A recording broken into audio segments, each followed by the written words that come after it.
Good morning, and welcome to another edition of Coffee with Tea. Before I get started, I thought I would show you all this coffee mug. It's a mug that I got from a friend who had this made for me. My friend Darlene Matthews has a picture of me, and then it says "Grateful, Thankful, Blessed." There's a copy of my book on it, and then one of my promo photos on it. And she also had a blanket made that kind of matched it with more photos that matched this mug. And so I just wanted to start out my day with this mug today. So I this is the third day of my series on mentoring. And so today I want to talk about part three is great mentors are servants first. Oftentimes when people come to me and they ask me, "Oh, T, will you mentor me?" They are always trying to find out what they can glean from me, learn from me, what I can do for them. When I found my first mentor and subsequent mentors, I didn't find them because I was looking for what they could do for me. When I met Kathy Espy, she had asked me to supervise some kids that were like wreaking havoc on the campus of Mount Carmel on the west side. And I did. And she said, "Oh my goodness, I don't know what you did with these kids, but because you did that, I will mentor you for the rest of your life." I wasn't even looking for a mentor when she simply needed my help. And so I said, "I don't know what I'm doing, but I'll do whatever I can to try to rein these young people in and give them some structure and some guidance while they're here for the summer on this campus." And so that was the beginning of our relationship. Um, as a mentee, I showed up to serve. People have often asked me, how did I get to know my congresswoman?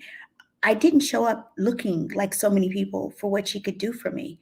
I met her and I came online at nighttime and showed her how to work some things virtually, and that was long before things were virtual. Showed her how to do AOL Instant Messenger. I was emailing her the instructions on how to use Instant Messenger, and then subsequently, volunteered for a campaign and just really made myself a servant first, because great mentors and mentees are servants first. When we're in the business of being mentored or mentoring other people, respect other people regardless of who they are. I had a mother who taught me to respect the custodian as much as I respected the CEO. And it has served me well that I treat people not based on their stature or their status in life, but simply based on who they are. So, good mentors and good mentees, because everything that I teach in mentoring are things that I learned as a mentee from these amazing people who have mentored me. So, respect others regardless of who they are.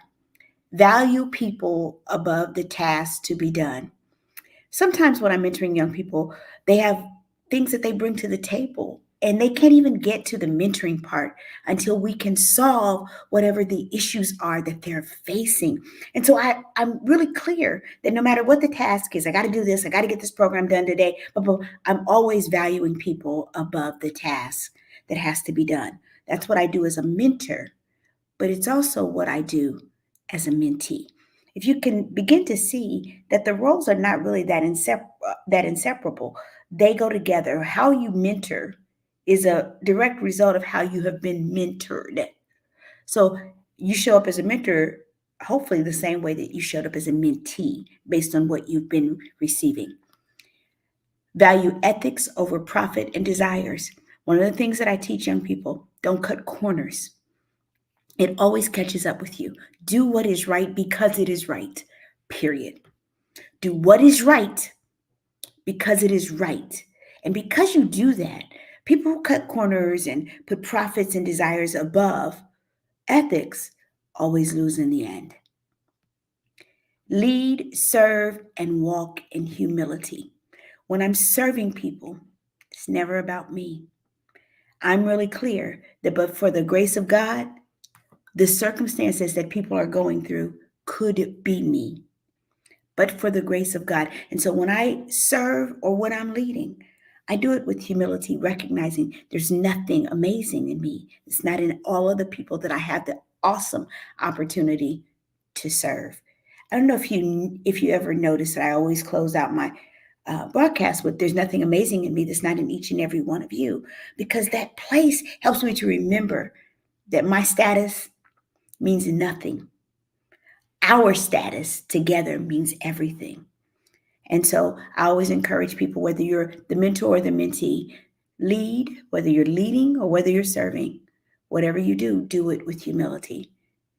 And never put, and yes, I have a typo, never put the what before the who.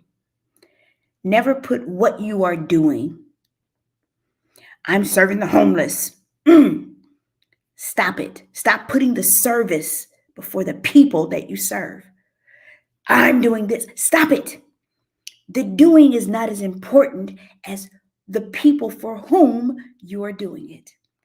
Just remember that great mentors are servants first. How do I know? Because the greatest mentor that ever existed was the one who gave his life on a Good Friday for me. And it is his model of being a servant. He was the king of the world, and he washed the feet of the disciples. Great mentors are servants first. I'm the Amazing T Street. I hope that you have an amazing Good Friday and that you take some time today to remember what this day off is really all about. Remember that there's nothing amazing in me that's not in each and every one of you. So I charge and I challenge you to walk out your own amazing. Have an amazing day.